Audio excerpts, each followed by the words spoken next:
Hello there, Dizzyings of YouTube, and this will be another Q&A or paint-a-sode, so grab something to paint. I'm going to ramble for a little while and post comment in the comment section below, put down what you painted or what you were doing while you were listening.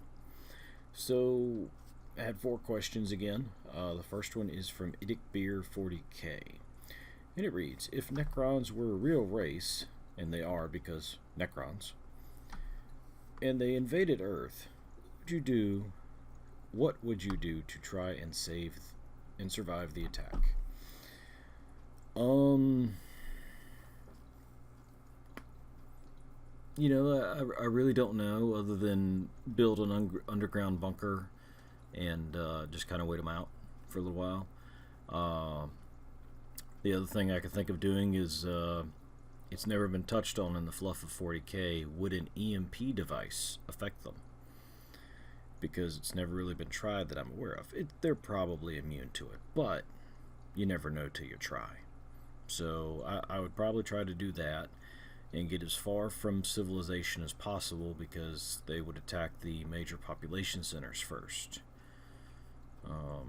So think zombie apocalypse, except you can't kill the zombies because they're metal machines. Maybe build like a Terminator fortress with landmines that are all magnetic around them. The second question, what made you start a YouTube channel, and what does your YouTube mean to the hobby in your opinion? Keep up the great work. Peace. Baza loves you. Okay. Thank you, Underdog Painting, for the question. I started my YouTube channel. I can't remember when I started it. Many years ago. But what got me started on it was a couple of people. First off was Tin Man XL, who is no longer an active YouTuber, I'm sad to say. He did many videos on War Machine and Hordes.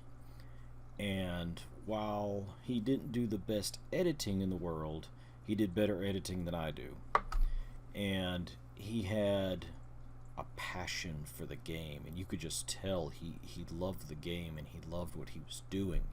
So he's one of the guys. There was also a channel called The Player's Handbook, which is also no longer active on YouTube, that I found a little bit later, that was doing great battle reports for YouTube at the time. And to this day, I still know a couple of the creators on there, good people. They just got out of the hobby because they had life and other things happening. Another channel that inspired me to start doing videos was also, he was originally called Orc Painter Nerd, not the one that is in the UK. There was one here in the US. Then another was, I just lost his name. He had a heart attack at some point while he was doing YouTubes, and he had to stop for a while. Nataku. So all of them inspired me to do YouTube. What does the channel mean to the hobby? Or what does YouTube mean to the hobby? YouTube just seems to be a good place to communicate and share ideas and get feedback on just any number of topics. I mean, it's better than Facebook because I can put out there what I'm doing. You can see images, you can see videos, you can see battle reports of what works and what doesn't. And it also allows content creators who are better than me, for example, IdicBeer or Mr. Malorian when he was making videos, to allow them to help mold the community, as it were, to give them a better feel of the game and where the game was going, that they were playing at the time, whether it be Warhammer 40K or War Machine and Hordes or X-Wing or that sort of stuff. It's a good place to go for information of people who've had experience, and to me it's easier to do it when you're sitting at your hobby table and you go, okay, I've got 5 hours, I'm going to paint some models, or I'm going to build some models, or whatever, and I'm going to sit down and I'm going to sit here and do this and listen to all these guys on YouTube, and if they make a funny comment or something I need to respond to, I will simply respond to it and move on from there. I'll leave a comment or a like, and then I'll move on to the next question. I'll get to Mr. Malorian's question last. Jan K asks, what do you think about the new Death Guard models? I hear many people on YouTube saying they don't like them. Also, I would love to hear what you think about the huge amount of weapon choices Plague Marines have. What is best for that? What is best? What is the best for the job? I'm sorry, guys. It's 4 o'clock in the morning. I'm getting a little tired, but I promised you I'd put this video out on Thursday. It is now Friday where I'm at, but it is still Thursday night, so we're gonna go with that. I personally like the new Death Guard models that are coming out. I have not in person seen any of the Terminator models, the Blightshroud Terminators. But everything I've seen of them, they're pretty cool. I mean, the Poxwalkers are the cheap models of Poxwalkers. You get 3 colors on them, and then you throw them on the table. If you want to paint them to a high detail level, more power to you. I don't. They're going to get 3 colors, maybe some stuff on the base. They're going to get sealed, and that's going to be the end of the story. Oh, they also get a Agrath Earthshade wash, which I need to go buy more of. Somebody remind me to do that. But the models themselves are chock full of detail, but they also have clean lines. I know that sounds weird when you're talking about a game where Death Guard are supposed to be dirty and everything else. But the models themselves have a good amount of detail, and you can pick out good details, and it allows for a painter to show depth. While if it's a little bit messy, like if you want to put mud on it or rust, there's something in the fluff that they could go, oh, well, that's why that paint's chipped. It's supposed to be a Death Guard model. Okay, it gives you a little excuse, I guess you could say. Everybody on YouTube saying they don't like them. I haven't personally heard that, but again, opinions are like buttholes. Everybody's got one, and sometimes it's just going to disagree with yours. Form your own opinions, do your own research, and move on from there. The other thing to remember is, you know, not everybody likes the aesthetic of Death Guard. Some people like the very clean look of the Eldar models, and they do have very clean models. One thing I would recommend, again, go look at them yourself, see what you think, see if you would want to even try to paint them. If the answer is, oh my god, I can't look at these models at all, you don't need to play Death Guard. You need to move on to something else where you're going to enjoy painting the models, putting them together, painting them, putting them on the tabletop, and then looking at them while you play the game. Because otherwise there's no point in doing it. My opinion on the huge amount of weapon choice that Plague Marines have. The short version is they have a lot. I mean, it's better than the tactical squads for the Ultramarines Codex that I'm aware of right now. I actually have already done a video that is not uploaded yet on what I think of their weapons, but the short version is once the rest of the kits come out and we get some options for close combat Plague Marines that are not the Terminators, I think it will allow us some much better options. We're not there yet, but we're working on it. So the short answer is there's another video that answers your question. Thank you for the question.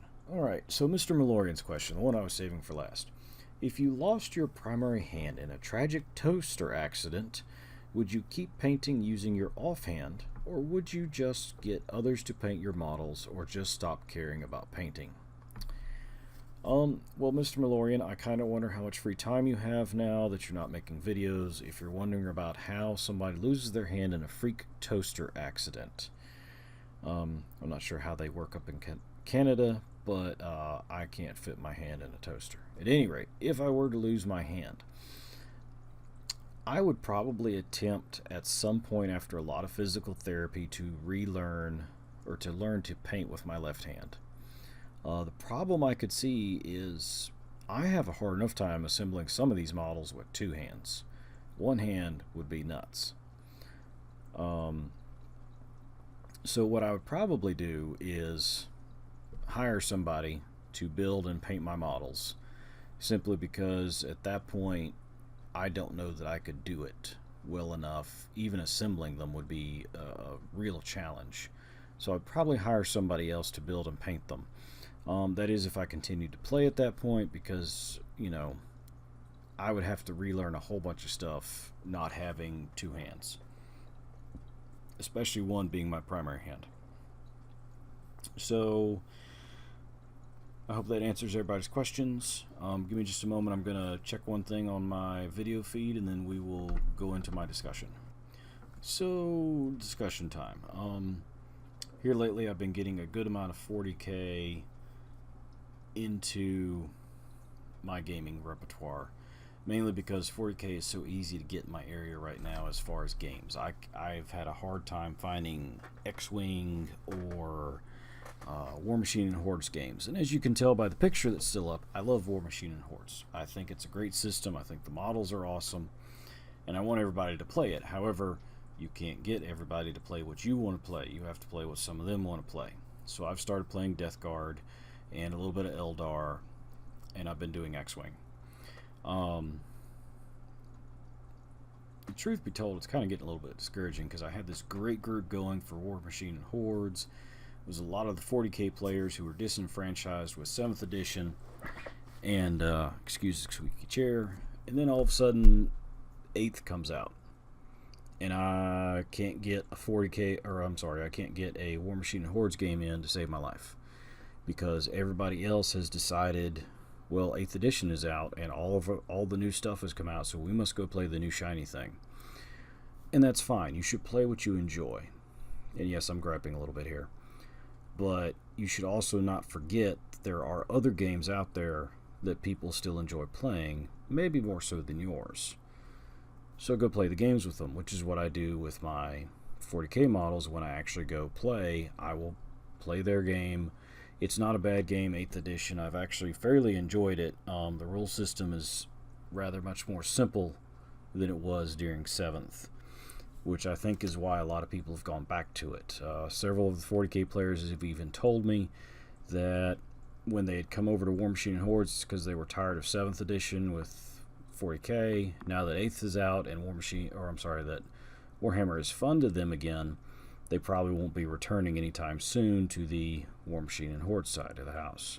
It kind of saddens me to hear that. I enjoy games with everybody, but they left, and they may or may not be coming back. All I can do is continue to offer to assist them. So here's my question to y'all. What do y'all do when you get kind of in a slump and you don't know what to do about your motivation for the game? I still love War Machine and Hordes. I still think it's the greatest game on the planet right now. But the problem being, Privateer Press did a lot of things to include dissolving the Pressganger Corps, all these CIDs, a dynamic system, no more cards. They're going to do updates whenever they feel like doing them. I kind of wonder if that sort of put a lot of the people off that were really enjoying Mark II, were excited for Mark III because they were going to introduce pre-measuring and a couple other things.